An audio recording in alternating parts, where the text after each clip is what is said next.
Hyderabad Nampally exhibition ground లో చేప మందు ప్రసాదం ప్రారంభమైంది. మృగశిర కార్తె సందర్భంగా ఆస్తమా బాధితులకు బత్తిని కుటుంబీకులు తరతరాలుగా చేప ప్రసాదాన్ని అందిస్తున్నారు. చేప ప్రసాదం కోసం ఆంధ్రప్రదేశ్, మహారాష్ట్ర, కర్ణాటక, తమిళనాడు రాష్ట్రాలతో పాటు తెలంగాణ రాష్ట్ర నలుమూలల నుంచి ప్రజలు భారీ ఎత్తున తరలి వస్తారని నిర్వాహకులు తెలిపారు.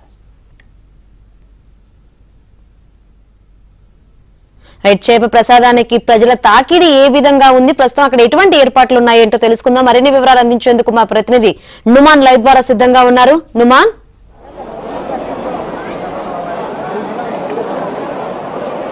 శంకరి, ఇటు నాంపల్లి ఎగ్జిబిషన్ గ్రౌండ్ వేదికగా ప్రతి ఏడాది అంటే దాదాపు 187 సంవత్సరాలుగా జరుగుతున్నటువంటి మృగశిర కార్తె చేప ప్రసాదం పంపిణీ కోసము దాదాపు వేలాదిగా ఆస్తమా బాధితులు తరలి వస్తున్నారు. ఈ నేపథ్యంలో క్యూ లైన్లన్నీ కూడా కిక్కిరిసినటువంటి పరిస్థితి ఉందని చెప్పొచ్చు. మరోవైపు ఇటు ప్రభుత్వం తరపున దాదాపు 1,50,000కు పైగా చేప పిల్లలను కూడా పంపిణీ చేస్తున్నటువంటి పరిస్థితి. సో ఈ రోజు రేపు ఉదయం 11 గంటల వరకు ఏదైతే ఈ చేప ప్రసాదం పంపిణీ జరుగుతున్నటువంటి పరిస్థితి ఉంది. ప్రస్తుతం మనము ఏబిఎస్ స్క్రీన్ లో కూడా చూస్తున్నాము. సో క్యూ లైన్ అంతా కూడా ఎక్కడికక్కడ కూడా కిక్కిరిసిపోయినటువంటి సిచ్యువేషన్ అయితే మనకు కనిపిస్తుంది. కేవలం హైదరాబాద్ నుంచే కాకుండా దేశం నలువైపుల నుంచి కూడా పెద్ద ఎత్తున కూడా ఇటు ఆస్తమా బాధితులు ప్రతి ఏడాది కూడా ఇక్కడికి వచ్చేసి ఏదైతే చేప ప్రసాదం తీసుకోనున్నటువంటి పరిస్థితి ఉందని చెప్పవచ్చు. సో ప్రస్తుతం ఏదైతే ఇటు చేప పిల్లల పంపిణీ కూడా ఇటు తెలంగాణ రాష్ట్ర ప్రభుత్వం మత్స్యశాఖ తరపున దాదాపు 1,50,000కు పైగా చేప పిల్లల పంపిణీ కూడా జరుగుతున్నటువంటి పరిస్థితి. సో చెప్పండి సార్, ఈసారి అంటే మొత్తం ఎన్ని చేప పిల్లలను, కొర్రమైన చేప పిల్లలను పంపిణీ చేస్తారు ఇక్కడ?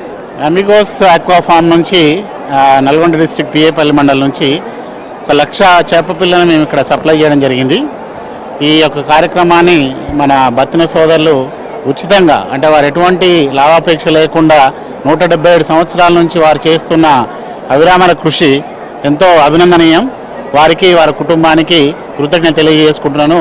దేశం నలువైపుల నుంచి, ఇప్పుడు మీరు చూస్తున్నారు ఇక్కడ దేశం నలువైపుల నుంచి వచ్చి చేప మందు ప్రసాదం కోసము వారు నిజంగా ఎంతో శ్రమ కోర్చి అంత నుంచి ప్రయాణం చేసి నిన్న పగలు రాత్రి అనకుండా 3 days కార్యక్రమం జరుగుతుంది. ఇది దాన్ని వాళ్ళు ఈ ప్రసాదం స్వీకరించి వాళ్ళు హెల్తీగా ఉండాలని కోరుకుంటూ మేము అమిగోస్ ఆక్వా నుంచి మాట్లాడడం జరుగుతాం. ఎన్ని చేప పిల్లలు? రైట్, ఈ సంవత్సరము మేము 1,50,000 చేప పిల్లల వరకు మేము రిజర్వ్లో పెట్టుకోవడం జరిగింది. ఇప్పటి వరకు అయితే 25,000 టోకెన్లు ఇవ్వడం జరిగింది. సో మొత్తానికి అయితే ఇటు తెలంగాణ రాష్ట్ర ప్రభుత్వం తరఫున అయితే పెద్ద ఎత్తున ఏర్పాట్లు చేశారు. దాదాపు లక్షలాదిగా ఆస్తమా బాధితులు అయితే ఇటు నాంపల్లి ఎగ్జిబిషన్ గ్రౌండ్కి అయితే తరలిస్తున్నటువంటి పరిస్థితి ఉందని చెప్పొచ్చు. ఓటు సుడు. రైట్.